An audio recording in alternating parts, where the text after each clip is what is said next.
Whichever like it will cut like that.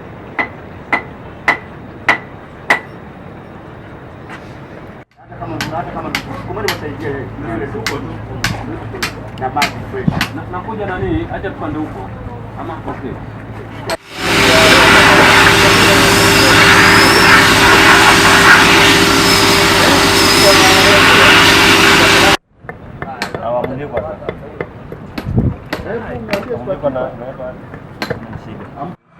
Other integration helps us to prevent loss of particles of the sun. So we don't execute when the water is going back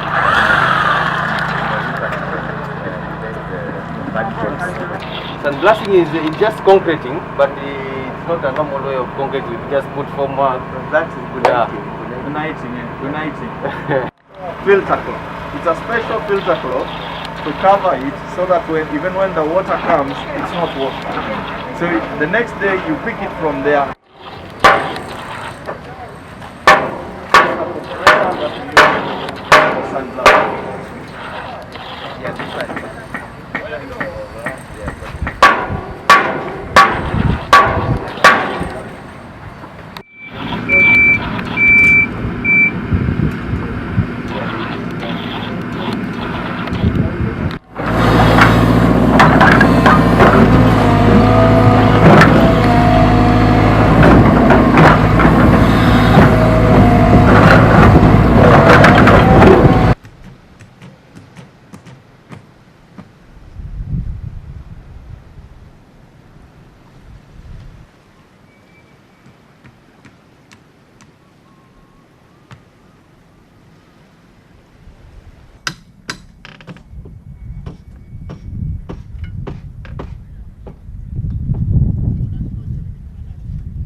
This is Vascodagama pillar, as you can see it, and Vascodagama pillar, where, as you know, over the years, the place where it is placed has become eroded as a result of rising sea levels because of the climate change. This is one of the effects of the climate change in the world today that is affecting all parts of the world. And for here in Malindi, One of the effects of that climate change, the rising because of the erosion of icebergs in both the Arctic and Antarctica, the sea levels have been rising, and as a result, all those properties and areas around the ocean have been suffering. So one of those effects is the erosion of the base of Vascodagama pillar.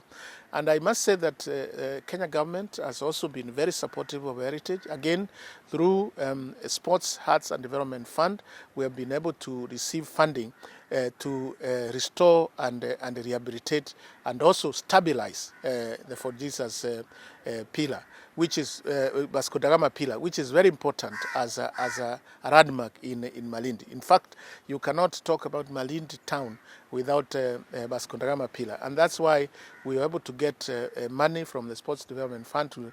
We're also very happy, and I'm a very pleased person as a Director General of National Museums of Kenya, that we have local contractor who has been Gateway, who has been able to stabilize this pillar, and so far he has done 25% of the work, and we hope in the next few weeks the works of rehabilitating and stabilizing Vascodagama pillar will be complete. This is the kind of thing ideally, what we would go looking for foreigners to do this kind of specialized marine work. But the work going here, and you can see much of it, it is very good, it's very excellent, and shows that we as a nation, we have a capacity that can do all sorts of specialized work. And we're also very, very happy again that Jubilee government, one of its major achievements is protection and stabilization and rehabilitation of the heritage of this country. This is not the only project we are doing. We're also doing a project in Kapenguria, where the Kapenguria 6 were jailed. We're also doing work at Maralal, the Kenyatta House Maralal. We're also doing work in Lodwar. All this supported by government through taxes that have been raised among Kenyans. But there are also other needs in other parts of the country. The work is enormous because for a very long time there was very, very little funding that was available to the National Museums of Kenya to take care of this heritage. And really, the Sports, Arts and Social Development Fund has become as a real savior in terms of looking at our heritage. And we hope in the next few years our heritage should be able to shine and also be able to attract many people. So up to now, we have moved quite fast. We have managed. We are around 25% of the progress. The contract period for this work is 1 year, 365 days, and within a period of 1 month, we have been able to do quite a substantial amount of work. The scope of the work is actually the construction of a block wall here. And the first operation we do is excavation. We do excavation in rock. Then after that we do shattering, and then we cast the strip foundation.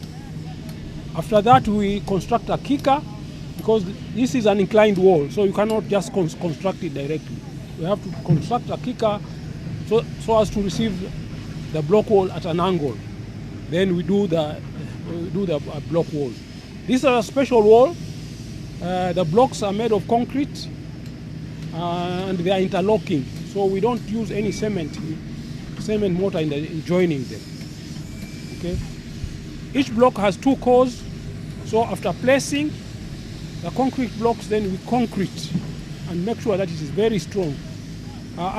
During this season, the sea is very stormy. Okay, and sometimes we have had one or two blocks dislodged. Behind the inclined wall, we are going to backfill using soft materials, pit sand actually to use. But just immediately behind the stone wall, there is a layer of stone pitching, 1 foot, that is 300 millimeters of stone pitching. Then after that, there's a geotextile membrane. You see that white material, that's a geotextile membrane, which allows filtration of that water, allows the water gets into the backfill during high tide to escape. The wall is also provided with whip holes every 2.5 meters so that the water can drain away, so that we avoid any hydrostatic pressure on the wall.